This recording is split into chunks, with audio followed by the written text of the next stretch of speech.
या वही रहीम जी है जिनके आप दोहे पढ़कर बड़े हुए होंगे, रहीमन धागा प्रेम का मत तोड़ो छिटकाए। तो प्रेम की बातें करने वाला यकीनन बहुत अच्छा योद्धा था। शेरपुर वाले स्थान पर आकर बैठे हुए थे रहीम जी। प्रताप के प्रति, थोड़ा मेवाड़ के प्रति उनका सॉफ्ट कॉर्नर भी था। इन दिनों वो मेवाड़ पर हमले नहीं कर रहे थे, मुगलों की सेना चुपचाप बैठी हुई थी। प्रताप उन दिनों गोगुंदा में थे। अब्दुल रहीम का ध्यान विचलित करने के लिए प्रताप के पुत्र अमर सिंह दिवेर युद्ध से भी 2 साल पहले, हल्दीघाटी युद्ध के 4 साल बाद शेरपुर पर अचानक हमला करते हैं। अब्दुल रहीम बाहर गए हुए थे, शेरपुर में उनकी बेगमें तथा बच्चे थे। अमर सिंह उन सबको गिरफ्तार करके लेके आ जाते हैं। राणा प्रताप को जब ये बात पता चली, राणा प्रताप ने उन महिलाओं को जाकर दिलासा दी। उन महिलाओं को जाकर कहा कि तुम सब मेरी बहन बेटी के समान हो, तुम्हें चिंता करने की कोई आवश्यकता नहीं है। हम इस प्रकार से युद्ध के मैदान में बहन बेटियों को बीच में लेकर नहीं आएंगे। उन्होंने अमर सिंह को इस बात के लिए फटकारा तथा अमर सिंह को कहा कि इन बहन बेटियों को वापस रहीम जी के पास सौंप के आओ। ये बताती है बात कि वो कितने नैतिक चरित्रवान थे। उस मध्यकालीन युद्धकालीन परिस्थितियों में कितने लोग रहे होंगे जिन्होंने इस प्रकार से दुश्मन की बहु बेटियों को उठाकर प्रबंधक बना लिया होगा दूसरे पक्ष पर दबाव बनाने के लिए। इवन दूसरे वाली साइड, मुगलों वाली साइड तो यहां तक थी कि महिलाओं को पकड़कर बलात्कार करके फेंक दी जाती या दिल्ली ले जाकर बेच दी जाती। उस समय में एक राजा दुश्मन की बहन बेटियों के साथ भी अपनी बहन बेटियों जैसा बर्ताव करता है। कालांतर में हम देखते हैं कि शिवाजी महाराज ठीक ऐसा ही दक्षिण भारत के अंदर करते हैं। तब हमें लगता है कि वो सुसोदिया खून दोनों तरफ एक जैसा उबाल मार रहा था। कहते हैं रहीम जी के पास में जब वो बेग में वापस गई, उन्हें रहीम जी की आंखों में आंसू आ गए और रहीम जी ने कहा था कि वाह राणा प्रताप, दुश्मन मिले तो भी ऐसा मिले जो दुश्मन की बहन बेटियों को भी अपनी बहन बेटियां मानता हो। राणा प्रताप ने भिजवाया था समाचार उनको कि मैं युद्ध के मैदान में इस प्रकार महिलाओं को बीच में नहीं लाना चाहूंगा। चौड़ी छाती करके मर्दों की तरह युद्ध में आना पसंद करेंगे हम। कहते हैं रहीम जी उस दिन, धर रसी रसी दर अमर खप जासी खुरसान, अमर बिसंबर उपरान न चोरा खोरान। हे राणा प्रताप, मैं नहीं जानता ये धरती कब तक रहेगी, ये धर्म कब तक रहेंगे, ये मुगलिया सल्तनत, ये खुरासान वालों का राज्य कब खत्म हो जाएगा, इस बारे में नहीं पता। पर हे राणा प्रताप, मैं जानता हूं कि तुम युगों युगों तक, जब तक सूर्य और चंद्रमा रहेंगे, इस धरती पर याद किए जाओगे। ये प्रताप की महानता है कि उसके दुश्मन को उसके बारे में दोहा बोलना पड़ गया था, उस दुश्मन को उसके अमरता की तारीफ करनी पड़ गई थी। ये राणा प्रताप है। उन्हें हल्दीघाटी युद्ध से बाहर निकालने की आवश्यकता, उनके नैतिक गुणों को बताने की आवश्यकता है। इस वजह से लोग उनके साथ जुड़े हुए थे। मुझे हमेशा लगता है कि किसी भी व्यक्ति की, किसी भी घटना की प्रासंगिकता तब है जब वो घटना होने के बाद भी और याद की जाए। मैं अक्सर मेरी क्लासों में बताता रहता हूं कि मुझे कभी नहीं लगता कि भारत में किसी व्यक्ति के मन में यह आता होगा कि चलो यार तराइन देख के आते हैं, जहां पर भारत के 3 बड़े बड़े युद्ध लड़े गए थे और जहां पर भारत के भाग्य का फैसला बदल गया था। या कभी कोई व्यक्ति ये कहता, मैंने कभी नहीं सुना कि पानीपत में 3 बड़े युद्ध हुए थे, इसलिए पानीपत तो देखा जाना चाहिए। लेकिन ऐसा क्या है कि उदयपुर आने वाला हर पर्यटक हल्दीघाटी आकर जाता है, उस मिट्टी को अपने साथ में लेकर जाता है। हल्दीघाटी आज भी यदि लोगों को इस प्रकार आकर्षित करती है तो हमें यह मानना पड़ेगा कि 18 जून 1576 को उन 3 घंटों के दौरान वहां पर कुछ विचित्र घटनाएं घटित हुई थी, जिनसे लोग आज भी अपना नाता नहीं तोड़ पा रहे हैं।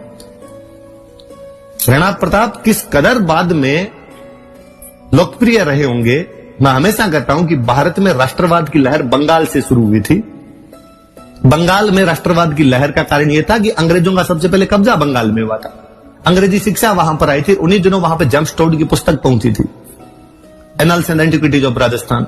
राजस्थानी संस्कृति को महान उद्गाता जेम्स टोड, जिसकी कहानियों ने राजस्थान के वीरता को दुनिया के कोनों कोनों तक पहुंचा दिया था।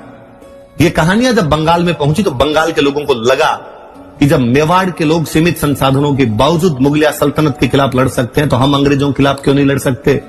अंग्रेजों के खिलाफ भारत के राष्ट्रवाद का पूरा श्रेय मेवाड़ को दिया जाना चाहिए। मैं पहले भी कई स्पेस में ये बोल चुका हूं कि मुझे घोर आश्चर्य होता है कि रविंद्रनाथ टैगोर के एक व्यक्ति रविंद्रनाथ टैगोर ने मेवाड़ के ऐसे करेक्टर पर पूरी बुक लिख दी जिनके बारे में हम जानते नहीं। आज जब मैं प्रताप के बारे में और अध्ययन कर रहा था तो मुझे पता चला कि साउथ इंडिया की ऐसी कोई भाषा नहीं है जिसके बारे में प्रताप पर 5 बुक नहीं लिखी गई।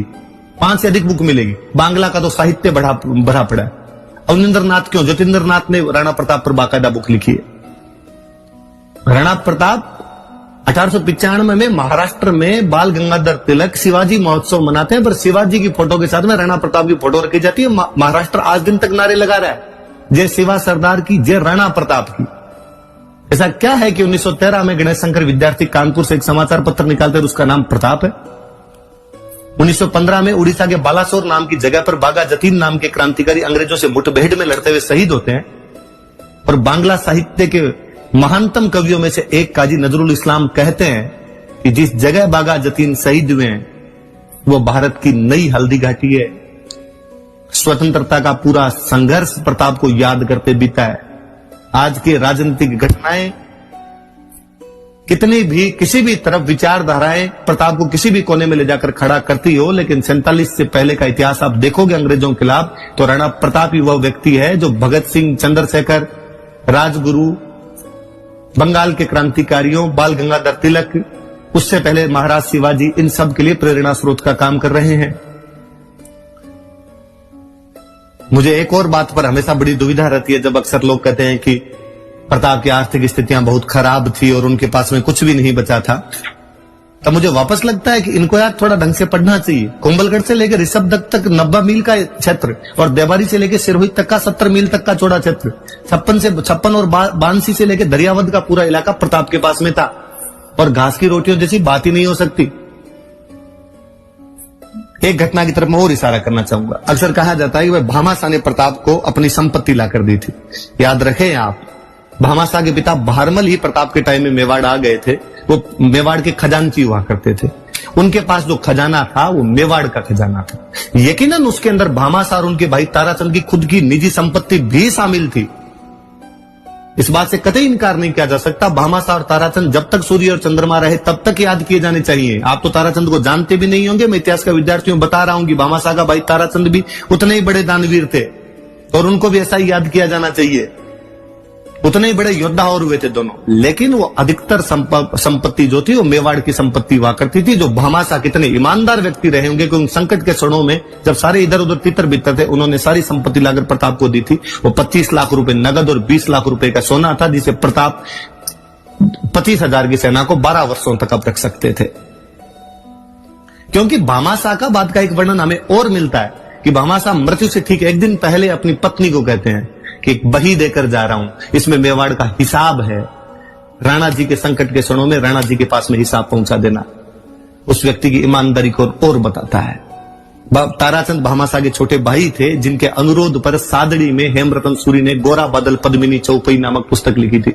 पद्मावत मूवी आई थी तब खूब सारे लोगों ने कहा था कि पद्मावत मलिक मोहम्मद जायसी के उपन्यास पर आधारित है, वरना पद्मिनी जैसी कोई घटना हुई नहीं, इस प्रकार की कोई रानी नहीं थी।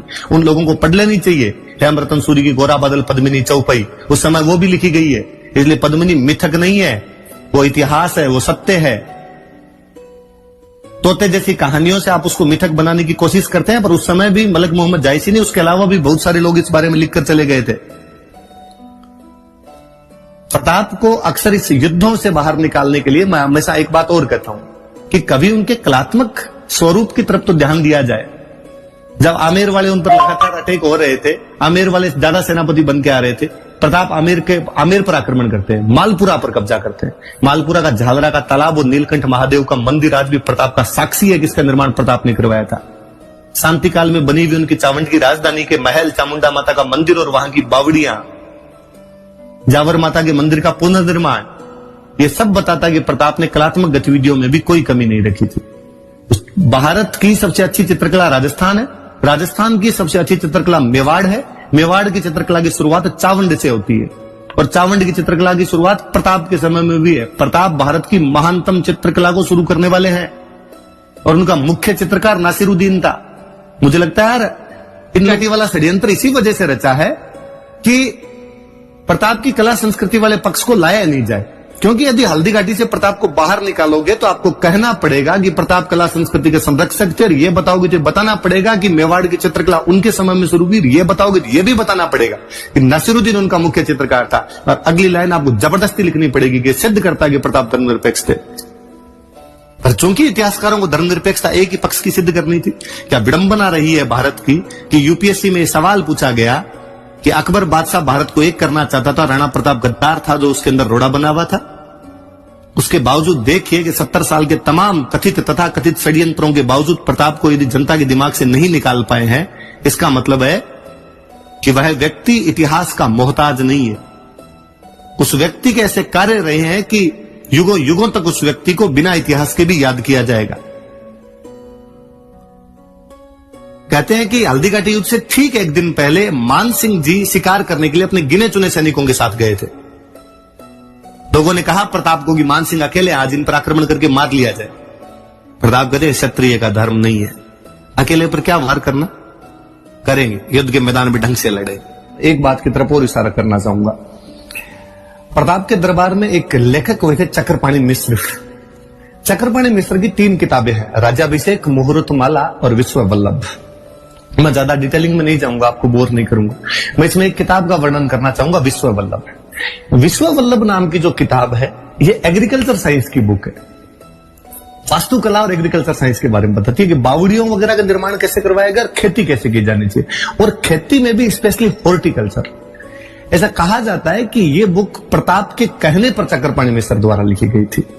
इस बुक को जब आप पढ़ेंगे तो लगेगा, हैरानी होती है कि वह व्यक्ति जो इतिहास के महानतम योद्धा के रूप में याद किया जाता है, इन बातों की कितनी सटीक, गूढ़ और गहरी जानकारियां रखता था कि कौन से फल कब उगाए जाने चाहिए, कौन सी फसल कब उगाई जानी चाहिए, उन्हें कौन सी ऋतु के अंदर पानी दिया जाना चाहिए, उनकी कब कटाई की जानी चाहिए, उनमें कौन से कीट लग सकते हैं, उनमें कौन सी दवाई दी जानी चाहिए। विश्व वल्लभ नाम की वो किताब प्रताप के एक अलग पहलू की तरफ इशारा कर जाती है। प्रताप द्वारा उन दिनों खूब सारी बावड़ियों का निर्माण करवाया गया, क्योंकि पानी की आवश्यकता है। आप अलग अलग जगह जब राजधानियां बनाओगे, उन सभी बावड़ियों के वास्तुकला की तमाम जानकारियां उस विश्व वल्लभ में है। एक और किताब जिसका मैं जिक्र कर रहा था, राज्याभिषेक। प्रताप कितने अनुशासन प्रिय रहे होंगे कि जब उनका राजतिलक हुआ था तो उस राजतिलक के अंदर उनको यह एहसास हुआ कि राज्याभिषेक के बारे में ज्यादातर लोगों को जानकारियां नहीं है कि कौन सी विधियों का पालन किया जाना चाहिए। अतः उन्होंने फिर चक्रपाणी मिश्र को कहकर राज्याभिषेक लिखवाई। यह किताब इतनी पॉपुलर हुई थी कि कालांतर में भारत में जहां कहीं राज्याभिषेक किए जाते थे, वहां पर राणा प्रताप के समय लिखी गई चक्रपाणी मिश्र की उस पुस्तक को मंगवाया जाता था और उसके आधार पर राज्याभिषेक की विधियां तय की जाती थी। तो प्रताप न केवल वास्तुकला में, न केवल योद्धा, न केवल चित्रकला, बल्कि ये कुछ अलग बातें जिनके बारे में आज भी मतलब सिंपली किसी बंदे को मेरे से किसी दूसरे से पूछ ले कि हॉबी क्या है, तो हमारी खूब सारी हॉबी हो सकती है, पर एग्रीकल्चर साइंस जैसी बातें, आर्किटेक्चर जैसी बातों में तो हॉबी आज भी नहीं हो पा रही, पर उस समय उनकी हॉबी हुआ करती थी। प्रताप मुझे इसलिए और लगते हैं कि वो राष्ट्र पुरुष है हमारे, जैसा कि